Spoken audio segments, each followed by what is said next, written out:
Nessa videoaula, nós iremos falar sobre nested loops, que são laços aninhados.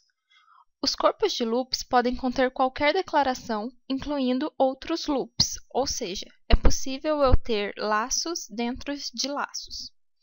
Nessa videoaula, nós iremos analisar alguns exemplos e explorar um pouco desse conceito.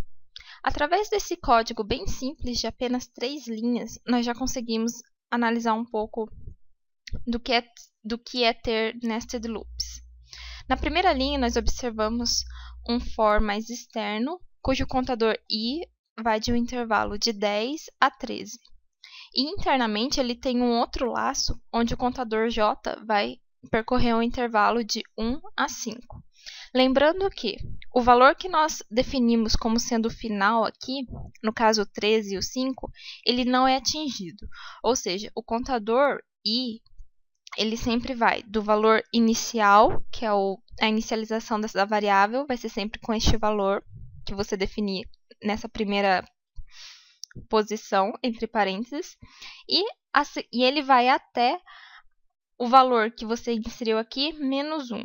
Ou seja, o contador i vai ser inicializado com 10 e irá até 12. E o contador j será inicializado com 1 e irá até 4. Ou seja, sempre o último número que você colocar aqui, menos 1. Bem, então vamos dar prosseguimento a esse código. Assim que eu clicar para prosseguir, a variável i ela vai ser definida e inicializada com o valor 10, que foi o valor que nós setamos aqui inicialmente. Reparem que a variável j ela ainda não existe, porque eu ainda não atingi a linha 2 do meu código. Agora, quando eu prossigo com o código, a variável j ela é declarada e inicializada com o valor 1. Dando prosseguimento, agora nós teremos que ter a impressão dos contadores i e j, que estão valendo 10 e 1. Logo, 10 e 1.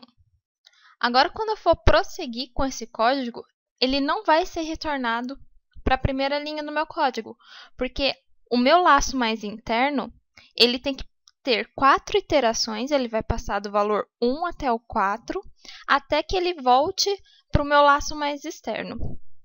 Então, se eu clicar novamente para prosseguir o código, reparem que j, que antes valia 1, agora vale 2. E quando eu imprimir esses valores, eu vou ter os valores 10 e 2. De maneira análoga, agora j irá valer 3 aqui. Vai ser impresso 10 e 3. E agora, a última vez que vai ser executado esse laço, j vale 4 e é impresso 10 e 4. Como j já executou todas as suas iterações, agora ele vai poder retornar para o seu laço mais externo. Então, reparem que o i, que até então estava valendo 10, vai ser incrementado e vai valer 11. E o meu j, que tinha terminado com o valor 4, vai ser setado novamente para o valor 1.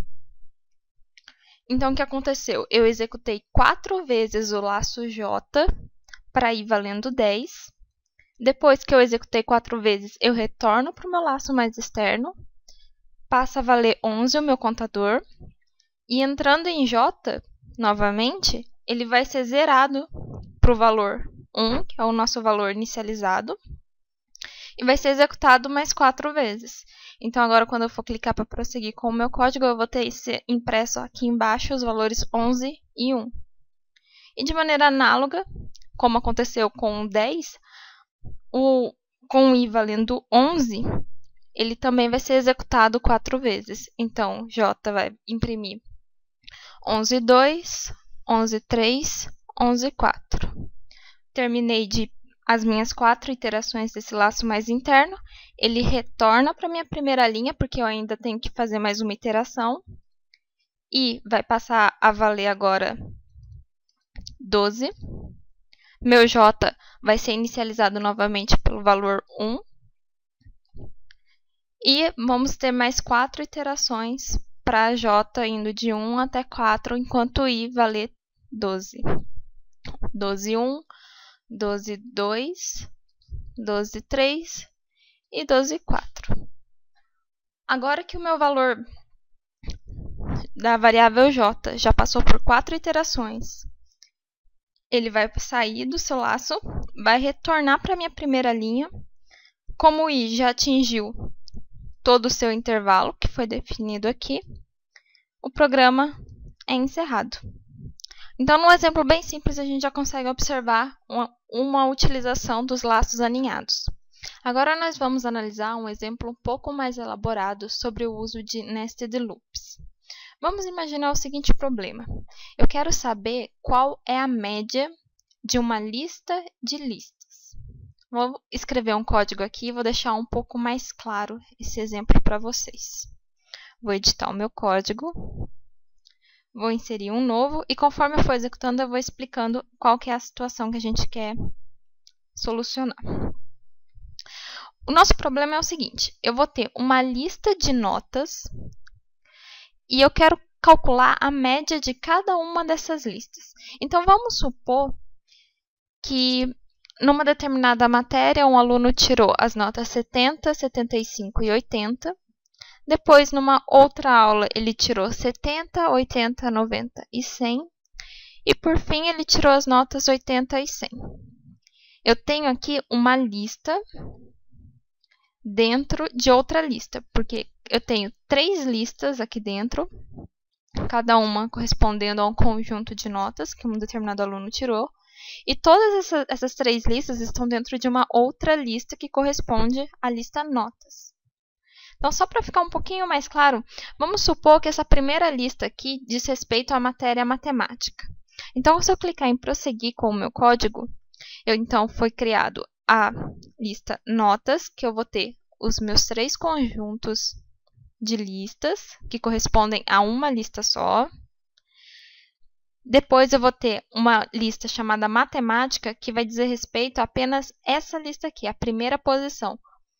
Porque eu coloquei aqui o índice 0. Se eu tivesse inserido o índice 1, a variável matemática seria correspondente a essa segunda lista. E se eu colocasse índice 2, ela iria corresponder a essa terceira lista. Então, como eu coloquei notas com índice 0, ela vai pegar essa primeira lista. Então, quando eu mandar imprimir ela, eu vou ter o valor 70, 75 e 80, que corresponde a essa primeira lista.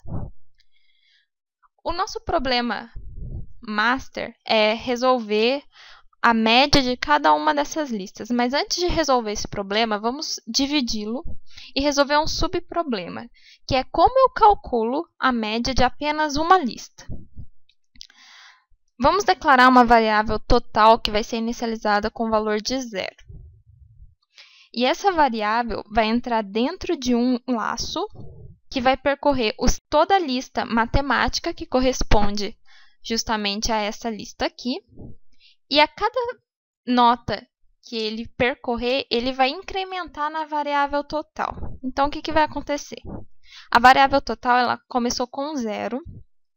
Assim que eu entro no meu for, o meu contador i vai receber o valor 70, porque 70 diz respeito à minha primeira posição da lista, que no caso aqui que a gente está utilizando é essa primeira lista aqui, porque só para lembrar eu vou fazer um i percorrer dentro da lista matemática, e a lista matemática corresponde à posição 0 de notas, então seria essa primeira lista aqui. Logo, i vai valer 70. Entrando na linha 9, eu vou ter total mais i. I vale 70, total vale 0, então, obviamente, total vai valer 70 agora. Eu ainda tenho mais 2 notas para percorrer, então agora o meu i vai valer 75, que é a minha segunda nota. Incrementando isso com o que eu já tenho no total, eu vou ter o valor 145. Por fim, i vai valer 80, que é a minha última nota. Somando com o que eu já tinha no total, vai passar a ter 225. Meu laço já foi completo, porque eu percorri a minha lista inteira. Então, quando eu mandar imprimir o total, eu vou ter o valor exatamente 225. Como pode ser observado aqui embaixo. Agora que nós temos o total, nós queremos saber a média dessa lista. Nada mais é que eu pegar o total e dividir pelo tamanho da minha lista. Então, eu vou usar esse comando len, que vem de length, qual que é o tamanho da minha lista matemática. O tamanho dela vai ser 3. Logo, quando eu pedir o valor total, vai ser alterado para 75, que é justamente a média dessas notas.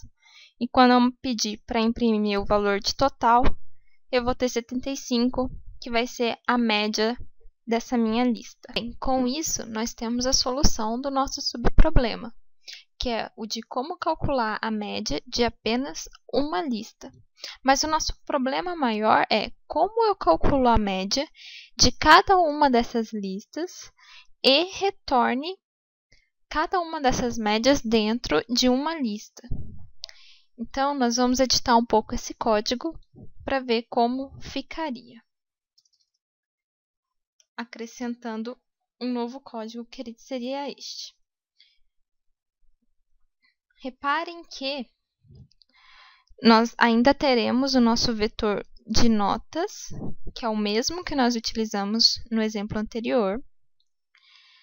E ainda nós teremos aqui um laço, apenas um laço, depois nós explicamos esse laço de fora, mas aqui nós já temos um laço idêntico ao laço do nosso exemplo, que vai calcular a média de cada uma dessas listas.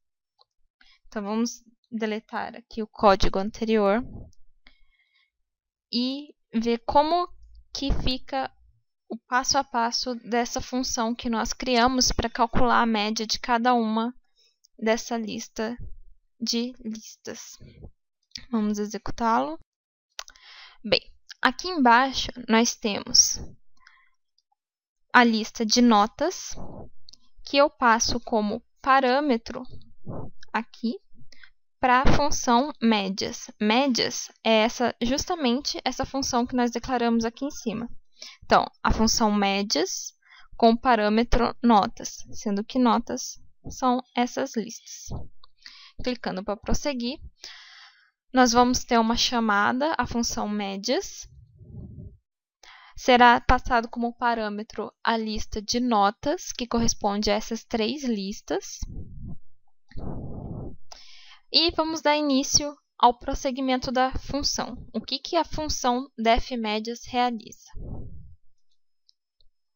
Eu vou ter, inicialmente, uma lista vazia que se chama médias. Essa lista vazia é quem vai receber qual é a média de cada uma dessas listas de notas.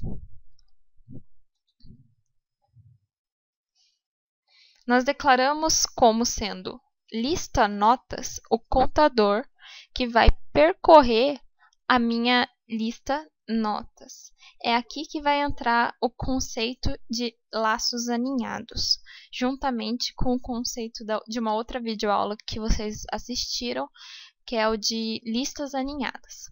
Eu vou ter esse for mais externo, cujo contador vai percorrer todas as minhas listas de notas, que seriam essa lista. Inicialmente, essa variável, esse contador, vai receber a minha primeira lista, que é justamente o valor 70, 75 e 80. Assim que ele entra nesse laço, vai ser declarada uma variável total que vai receber o valor de 0. Reparem que, a partir daqui, entre esse total e esse laço mais interno, o código é exatamente o que a gente utilizou no exemplo anterior. Então, a gente tem uma variável total, inicializada como 0, e logo em seguida a gente vai começar a execução de um outro laço, cujo contador i vai percorrer a minha lista notas, que é justamente a minha lista que está setada. Então, vamos tentar explicar um pouco mais devagar isso. Notas corresponde a essa lista inteira. São as minhas 3 listas correspondentes às notas. O meu for mais externo corresponde a isso daqui. Eu vou ter que percorrer toda essa lista, desse 70 até esse 100. Quando eu entro nesse for mais interno, onde eu vou declarar um outro contador para percorrer lista notas, ou seja, eu quero um contador que vai percorrer lista notas. Lembre-se que lista notas, assim que ele é executado pela primeira vez, ele corresponde a apenas isso daqui. Então, lista notas corresponde a este intervalo inteiro. Lista notas corresponde a todo esse intervalo das 3 listas. E I corresponde a apenas esse intervalo, que é o da primeira lista que foi setada. Então, quando eu prosseguir com o meu código, reparem que o meu total, que antes estava 0, agora está como 70, porque 70 mais 0, 70.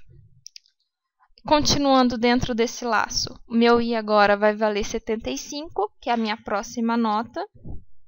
75 mais 70, 145. Ainda dentro desse laço, o meu I vai percorrer a minha última nota, que é 80. E somando com o que eu já tenho no meu total, 225. Assim que eu completo a minha lista inteira, eu vou ter que inserir dentro de médias. Lembra de médias, que era uma lista vazia que a gente declarou no início da função? Agora, médias vai receber justamente a média da minha primeira lista. Então, a minha lista médias, que antes era vazia, agora já vai ter uma posição que vai corresponder a esse total, 225, dividido pelo tamanho de lista notas. Como lista notas corresponde a essa primeira lista, nós teremos 225 dividido por 3, que é 75. Isso aqui é a média da minha primeira lista. Cumpri todo o meu for mais interno. Porém, o nosso for mais externo ainda tem mais 2 listas para percorrer. Então, a gente vai voltar para a linha número 5.